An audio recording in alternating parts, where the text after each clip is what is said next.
할렐루야. 이번 한 주도 말씀과 함께 하나님과 동행하시는 모든 성도님들을 예수님의 이름으로 축복합니다.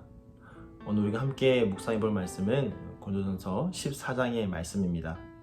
우리 앞의 말씀을 다시 한번 좀 상기해 보면요, 12장에서는 바울이 여러 다양한 은사에 대하여 이야기를 하고 13장에서는 그 위에 사랑을 더하라고 그렇게 이야기를 했습니다.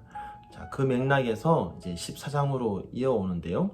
특별히 오늘 본문 말씀을 보면 여러 은사 가운데 특별히 방언과 예언을 이야기하면서 이것을 공동체에서 어떻게 사용해야 하는지 우리에게 권면하고 가르쳐주고 있습니다. 특별히 오늘 본문 말씀 20절부터 25절까지를 보면요, 바울은 이 공예배에서 성도가 알아들을 수 있는 말을 해야 하는 이유, 또 그 중요성에 대하여 믿음이 연약한 자들, 또 아직 믿지 않는 불신자와의 이 관계라는 관점에서 우리에게 이야기를 해주고 있습니다. 즉 바울은 방언과 예언을 비롯한 모든 은사에 대하여서 불신자들, 또 믿음이 연약한 자들이 그것을 볼 때 어떤 반응을 보일지를 생각하고 또 염두에 두면서 먼저 믿은 우리 성도들이 교회 공동체 안에서, 그리고 이 예배에서 어떻게 말을 해야 하는지 가르치고 권면하고 있는 것이죠. 바울이 말하는 이 은사 사용의 대원칙은 무엇이냐? 바로 26절에 나옵니다. 모든 것을 덕을 세우기 위하여 하라. 모든 것을 덕을 세우기 위하여 하라. 이것이 바로 교회 안에서 은사를 사용함에 있어서 성도가 지켜야 할 대원칙입니다. 왜 그렇게 해야 하느냐? 그 이유를 23절에서 말하고 있는데요. 알지 못하는 자들이나 믿지 아니하는 자들이 들어와서 너희를 미쳤다 하지 아니하겠느냐. 자, 바울이 살았던 그 당시에 헬라인들은 자신들이 사용하던 그 언어에 대하여서, 그 언어의 아름다움에 대하여서 굉장히 큰 자부심을 가지고 있었습니다. 그래서 자신들이 사용하고 있는 그 헬라어 이외에 다른 언어에 대해서는 굉장히 그것이 촌스럽고 또 듣기에 귀에 거슬린다고 그렇게 생각하고 여겨왔습니다.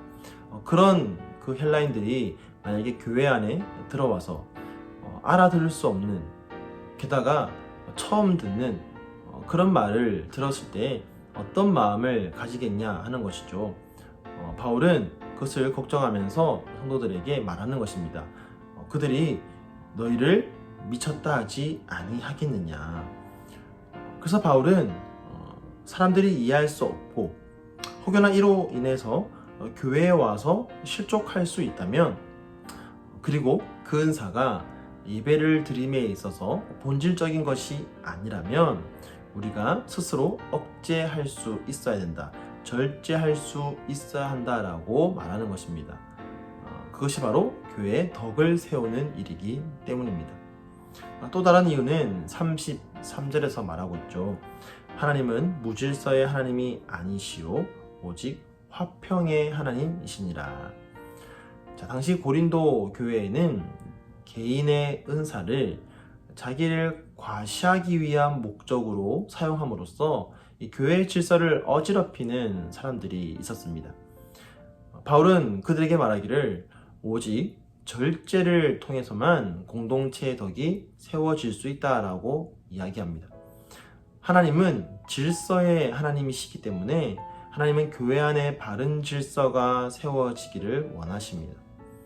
하나님은 화평의 하나님이시기 때문에 물론 하나님과 이 사람 사이의 화평에 대해서도 관심을 가지고 또 이것을 위하여 우리에게 오셨지만, 그와 동시에 성도 간의 화평도 중요하게 여기시는 분입니다.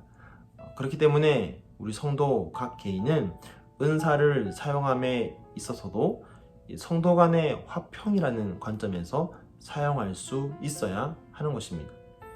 자, 바울은 마지막으로 다시 한번 이렇게 강조합니다. 40절이죠. 모든 것을 품위 있게 하고 질서 있게 하라.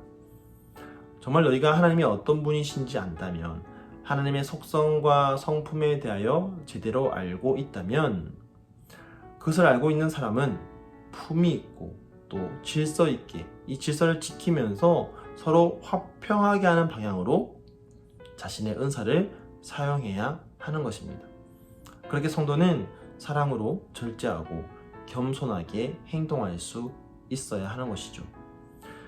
참으로 선한 마음으로 교회를 위한다는 그런 생각으로 한 행동일지라도, 혹여나 그 행동이 교회의 질서와 또 덕을 해친다면 우리는 공동체의 질서와 덕을 위해서 스스로 절제할 수 있어야 합니다.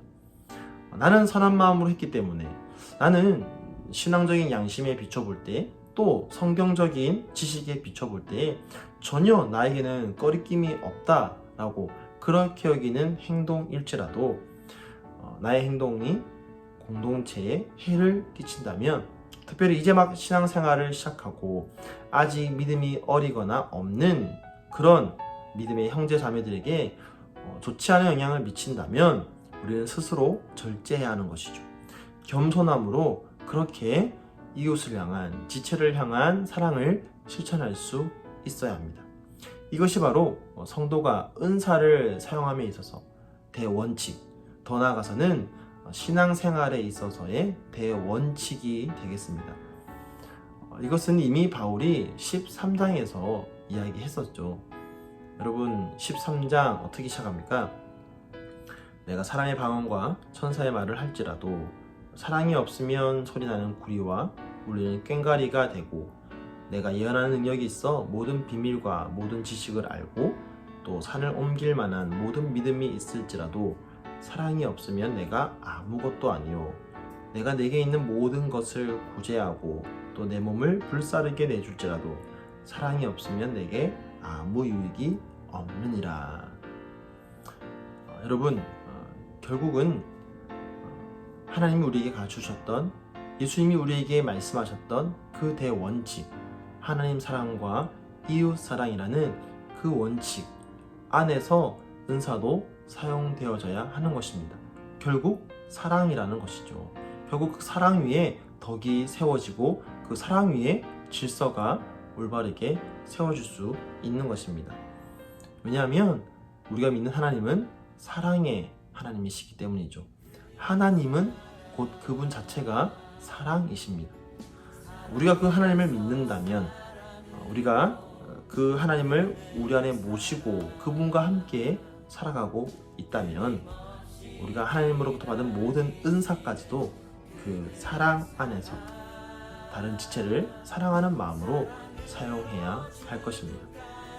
은사는 하나님께서 우리에게 주신 귀한 선물입니다. 그 선물을 주신 하나님의 뜻에 따라 우리 모두가 사랑으로 우리의 은사를 사용함으로써 우리가 속한 공동체를 사랑의 공동체, 그래서 누구도 소외되지 않고 그 어떤 누구도 실족하지 않고 그렇게 든든히 사랑으로 세워져가는 공동체를 만들어가는 저와 여러분 되기를 예수님의 이름으로 간절히 축원드립니다. 우리 시간 함께 말씀을 기억하면서 기도하겠습니다. 나는 하나님께 받은 은사가 무엇인지, 또 그 은사를 어떻게 사용하고 있는지, 나를 위하여, 나만 위해서 사용하고 있는지, 아니면 공동체를 위하여서, 공동체 덕과 질서를 위하여서 사랑 위에 사용하고 있는지 한번 돌아보면서 다시 한번 주님 앞에 우리의 마음을 올려드리면서 결단하는 기도를 함께 올려드리겠습니다. 함께 기도하겠습니다.